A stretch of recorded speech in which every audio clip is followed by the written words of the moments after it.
Hey, Alexia, Hey, Foster. can I ask you a question? Yeah. Well, I don't have a great question. But I was thinking about, okay, this time in quarantine, what are some things that you are very happy about doing, things that have given you a lot of pleasure during the last 6 or 7 months? Learning new stuff. Yeah, I was thinking about all of the things you've learned, getting a new dog with Buddy, all of the things you've learned about plants. Yes. So the point of my question was, the best parts of your last 6 months during these crazy times in the world, you and I are separated. The things that give you pleasure are learning new things, learning about the world, improving your cultural and self-knowledge. And I think Cambly can do that for all of our listeners. How about that transition, Cambly? Cambly, essa foi boa, hein? Sim, mas falando sério, gente, vão lá, testem a plataforma, façam a aula de graça que vocês não vão se arrepender. E não adianta, porque a única forma de melhorar seu inglês é falando, é se comunicando e é ultrapassando essa barreira que você provavelmente tem de vergonha e de travar, enfim. Então vá lá no cambly.com ou no aplicativo do Cambly e coloca nosso código em minutos grátis, que é Inglês no Cru Podcast. Dessa forma, você vai poder aproveitar tudo e mais um pouco que o Cambly te oferece. Exactly. At first it might be a little scary. Maybe the first conversation's not that fun, but learning is good, especially nowadays. It makes you feel good. So speak to native English speakers on Cambly, and let's get on with the show.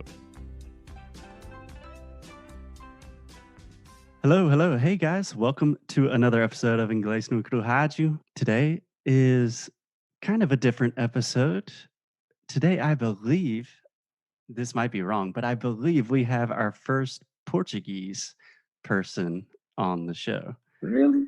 I might be mistaken, but yeah. Today on the show, we have João Reis. João, how are you doing? Welcome. I'm great and so happy to hear you pronouncing so well my name.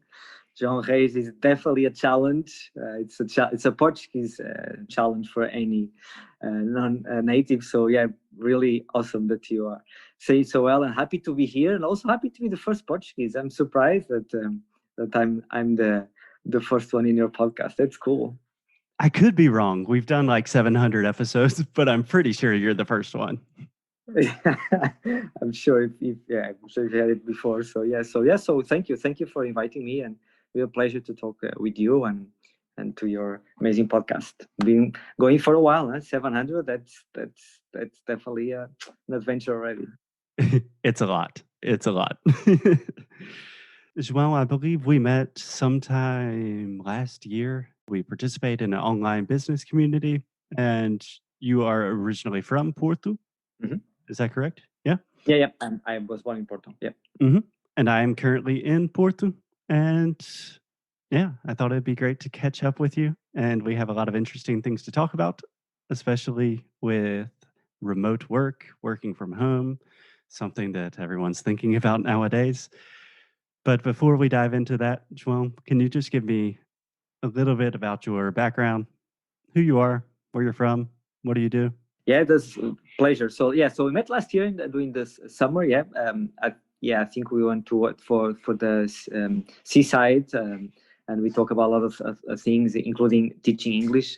It was fun, and that was back in the days where we could just go out and be freely on a public space and just be close to other people and not be afraid of that. Yes, it feels like a long time ago now. It does. So my name is João. Like you said, I was born in Porto. I'm an engineer. That's my background. I'm an industrial engineer, so I will work in Portugal. I lived in Sweden. I studied in Sweden. I did the exchange program. So probably you're not aware, but in Europe there's an amazing exchange program called Erasmus, mm-hmm. where you go and study for a semester or a year in a foreign country or foreign university. So I was in Sweden for a year. Then I applied, and I was assistant for a cluster.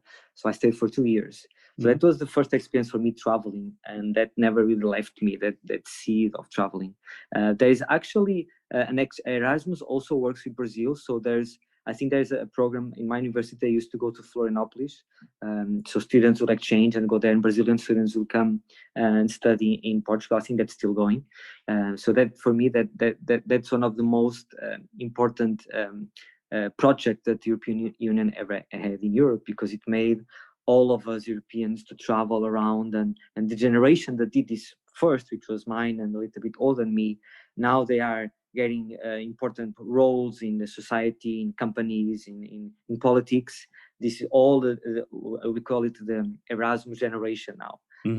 Taking over, and this Erasmus generation is a traveled Erasmus generation, people that travel at least around Europe, and that makes a big difference in our world. So that's why 10 years ago I also decided I wanted to travel more. So I left everything. I sold my car, I rented my house, and I left my job, and I went originally backpacking. It was with Sarah, my wife, and we went. Originally, it was supposed to be backpacking, but then we lacked the money, so we had to actually work. So we started to work and get jobs. We did bartending and teaching English, but I'll tell you a bit about that later. So we did everything we could to make everything it was legally possible to do and make money, and we kept traveling for many years, like we are still doing it now. Nowadays, for the last 4 years, we've been doing this online. So we became the so-called digital nomads, but before we were normal nomads, not digital at all.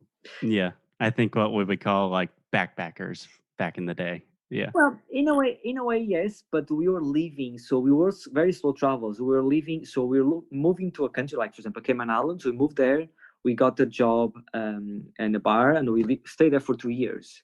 Yeah, so then in Brazil we stayed for 3 years. In Nicaragua we stayed for 6 months. So we only backpacked really for 9 months in Central America. That's when we're just traveling and backpacking and moving around and almost no work. We did some volunteer work, but very short period. So that's where we were like real travelers, or at least full-time travelers. The rest of the time we're like nomading between countries, but staying there for a while. Now English came because back in the day, and still is, one of the best jobs you can have when you are traveling is to teach English. So you move into a country, you teach in schools, or you teach in projects. So you teach English to foreigners as a foreign language. And so in London we did the TEFL diploma. And we started to, as soon as it was possible. It was first time we taught was in Nicaragua. We started to teach kids in projects, start to teach English. Just to explain, a TEFL is a certificate teaching English as a foreign language. Yeah, it's a simple one. It's not like a full degree. We not became real. I don't say real teachers. But I became like pure 5-year licentiate teachers, but it does give you a lot of tools and skills for you to be able to teach English in these kind of projects. Yeah, I'm kind of ashamed to say, but I remember I needed a TEFL certificate for some job, and I just did it online, and it was like a 45-minute test, and they gave me a TEFL. I was like, oh, that was easy. Yeah, there are many kinds of TEFLs. Yeah, but that's also possible. Yeah, they're like 100 hours, 50 hours. Yeah, that's many. But anyway, what's really important is actually real experience and how your soft skills are able to manage and of course and teach kids or adults, of course, English. So that's where we started, and for us English was kind of natural, because in Portugal it's standard, it's mandatory, and in education we always learn English and French at least 6 years, and then it's very common at least English. French not so much. Who wants to learn French, right? Then people tend to focus on English and continue learning. So it's very very standard nowadays to learn English on your education. So for us was a natural step to use it as a tool to get a job and to work and to continue traveling.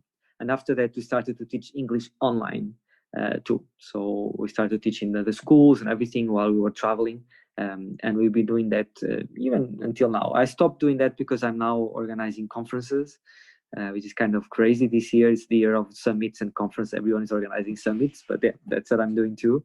But Sarah, for example, she's still teaching English, and yeah, she's happy and making good money for it. Okay, wow. So a lot there. I have several questions I want to ask you.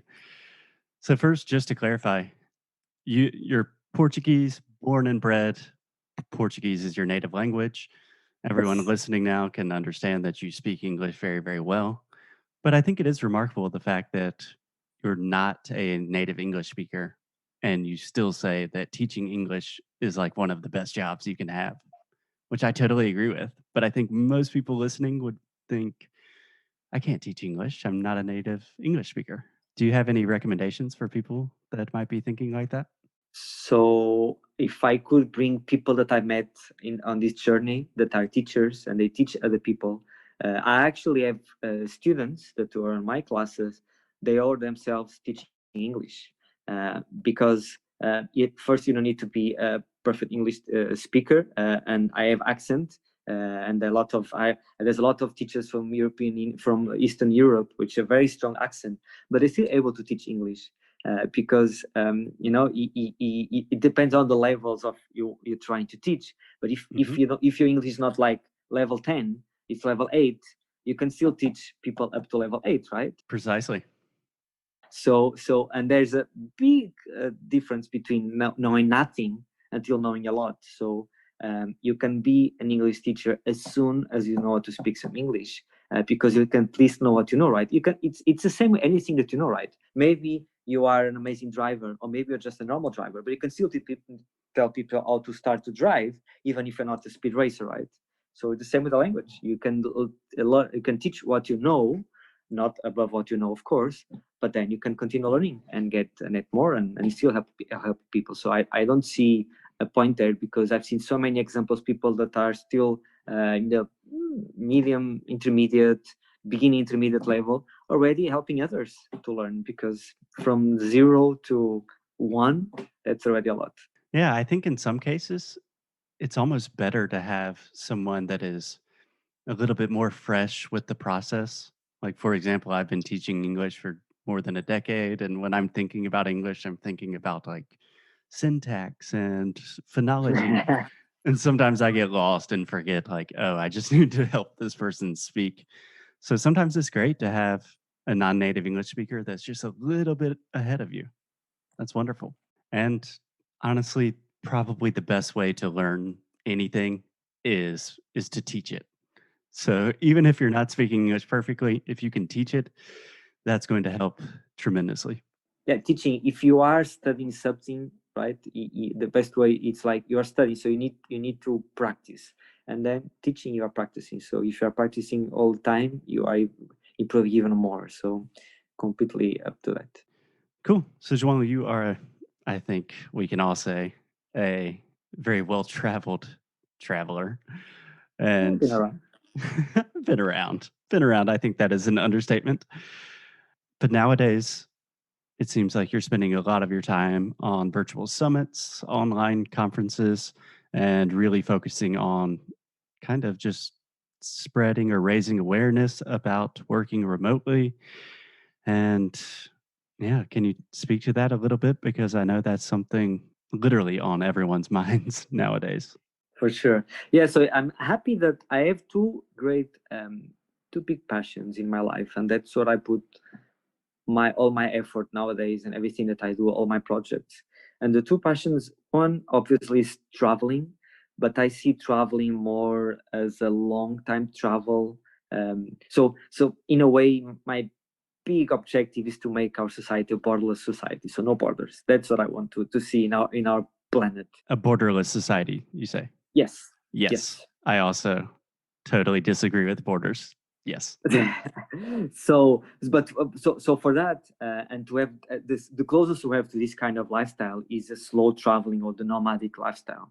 So one of my passions is to help people to be able to move and to live in different countries, not necessarily to be traveling all the time, but to live in different countries. Yeah. And every time I speak about this, I always give the example. For me, I like to look at the world as a university, and you want to learn something and you choose where you want to have your course, like you choose university. In this case, I like to choose the country.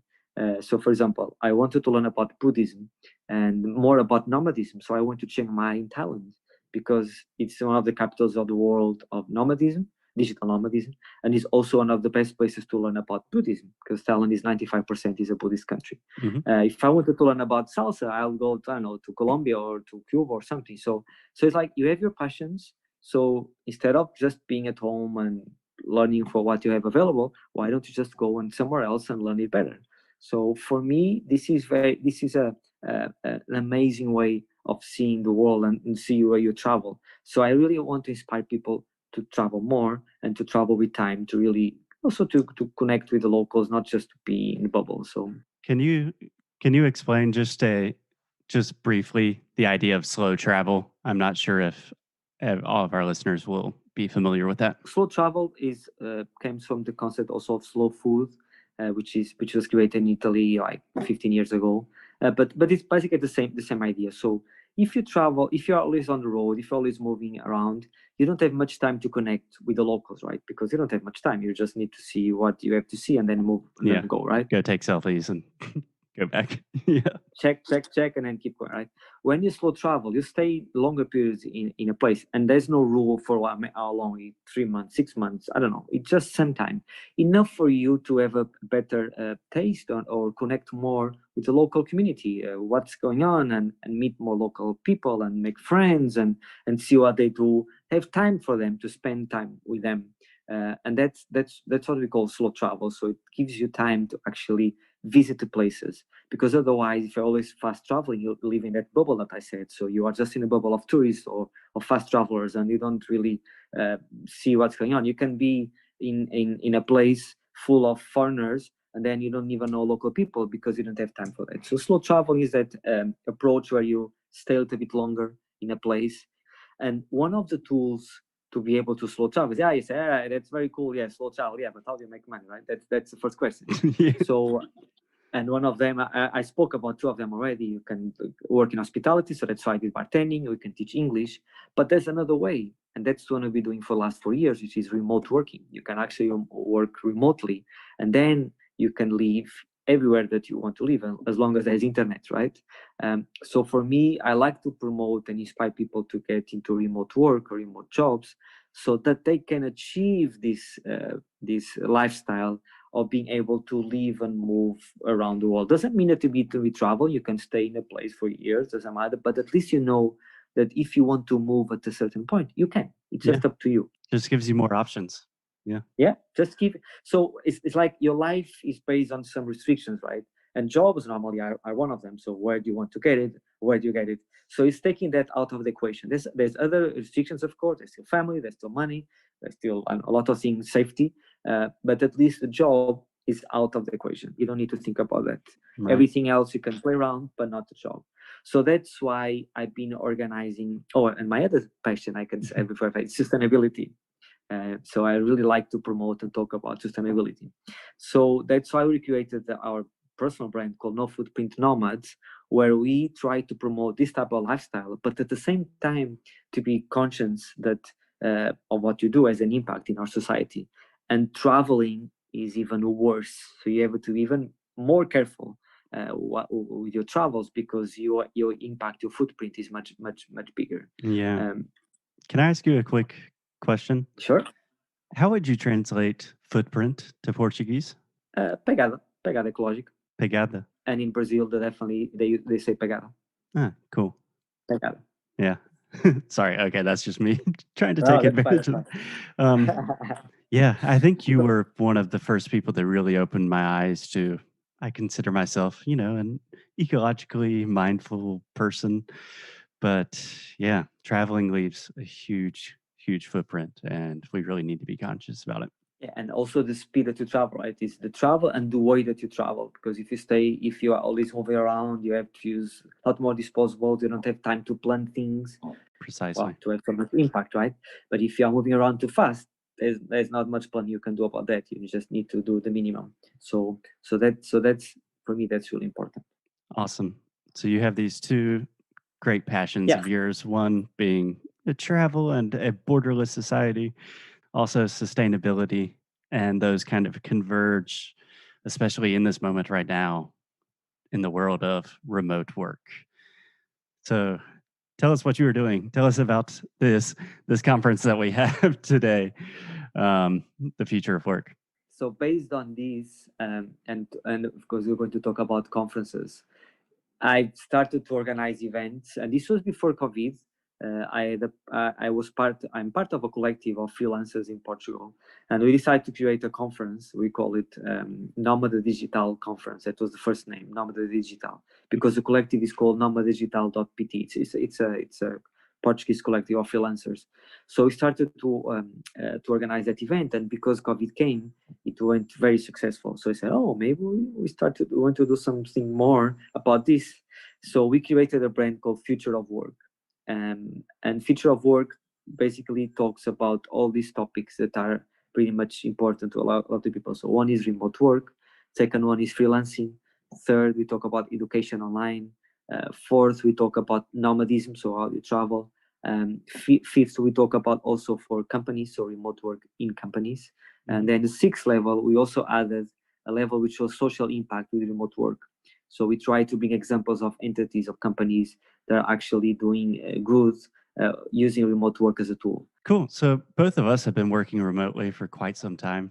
We were speaking before we started recording that a lot of our friends are saying like, hey, Foster, do you have any tips about how to work from home?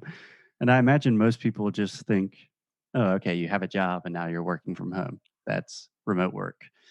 But as you were saying, it's a lot more than that. There are freelancers. There are, working remotely for a company, having your own company. Can you just give us a brief overview about some of the things that people will hear about or learn during the conference over the next 2 days? Yeah. This conference that we organize. So just for everyone to know, we are doing a Future of Work conference. It's brazil.futureofwork.co, happening tomorrow. Starting tomorrow. Okay. .co. Yeah, co, not com. It's .co. Yes, it's maybe a little confusing, but yeah, but it's .co. So tomorrow we're starting tomorrow. It's for Brazilian audience, and so the idea of this specific conference is to help people that are working to help companies or workers. So it's not necessary for freelancers. It's more for people that are working for companies and their job is partly remote or full remote, or they are in the process of becoming remote. Yep. Or for companies and owners or human resources people that are in the process of on the transition, or they want to learn more how to manage their workers as doing remote work. So we are going to bring experts on the field. We're going to bring companies that are remote first, meaning that they started basically remote from their get-going, or companies that are they have some kind of remote work experience, but they did a transition. So we're going to bring Canva.com, for example, that did a big transition awesome. recently. Even Facebook is going to be there, and they finally accepted that part of their workforce is going to be remote. So yeah, so and also have smaller examples that people that with a smaller companies. So to bring a little bit of everything. Yeah, so it's going to be 2 days and 6 hours each of experts talking and helping and bringing insights and how to be prepared, how to work within the company, how to organize your time. A lot of pains that people have when they move into remote work experience, and they want to learn how to improve in that. Amazing. And the conference is in Portuguese, correct? Yes. Okay. So our listeners have no excuse. From Brazil, only the host may be Portuguese, but most of the speakers are all Brazilian. Cool. And how do people sign up? Does it cost anything? Yeah, it's free access. It's brazil.futureofwork.co. Yeah. And we will put the links in the show notes so people can just click on it. But yeah, so it starts tomorrow morning and goes until Tuesday evening. It starts at 10 a.m. and it goes up to 6 p.m. Very cool. I'll definitely try to check in on at least some of the talks if I can. And I think it will be beneficial to, even if you're not working remotely yet, remote work is going to be more and more part of our world in the future. Probably why you have the name Future of Work. So I think it should be a really good thing for everybody to check out. Well, João, I really appreciate you coming on today. I'd love to have you on at another time to talk about your travels and sustainability and all of that. But I know you're a busy man. Do you have any last words for our listeners about the conference tomorrow, about English, about anything? I think it's important, especially now, and we were talking about this before. So especially now that, so if you are considering learning English or improving your English, also because of jobs that you may have. And I remember when I was in Brazil, a lot of people that I taught English and that I met, they were interested in getting jobs in multinational companies that were moving into Brazil. But nowadays, especially about this remote work opportunity, that's even so the opportunities that you have, that anyone living in Brazil has, is like it has exploded. Not that it was not possible to get remote work before it was, but now it is like massive. Now you can get a job in any country, in any company in the world, much easier than before. So now it's even more important to get your English right, because the limit is not your border anymore. You don't need to wait for multinational companies to move into São Paulo or Rio or even Florianopolis or Porto Alegre. No, you can just go online, get a job wherever you want to have your job, and then you can even move to that place because you start to get the income online. You can stay in Brazil if you want. You can do whatever you want. Yeah, basically whatever you want. So now learning English, if it was already important, now it's even more, because your opportunities have increased like tenfold with this boost of remote work around. So yeah, take chances and go for it. Yeah, absolutely. João, you are doing great work. It's a pleasure talking to you, and thanks for coming on. Thank you for having me. Cool. Take care. Bye-bye. Muito obrigada por ter escutado mais um episódio aqui do Inglês de Necrorádio. É muito bom ter você juntinho assim de nós. Faz muito, muito carinho no nosso coração, digamos assim. Então você que está interessado em saber mais sobre os nossos produtos e saber mais sobre a gente, o que a gente oferece para vocês em relação a estudo, a challenge, a curso, vá lá no inglesdenecro.com e você pode ver mais sobre as worksheets, por exemplo. Yeah. If you want to really improve your English, if you want to learn more about the ways you can do that and just connect with us on a deeper level, go to inglesdenecro.com. And as always, keep up the good fight. And lose well. See you guys tomorrow. Bye.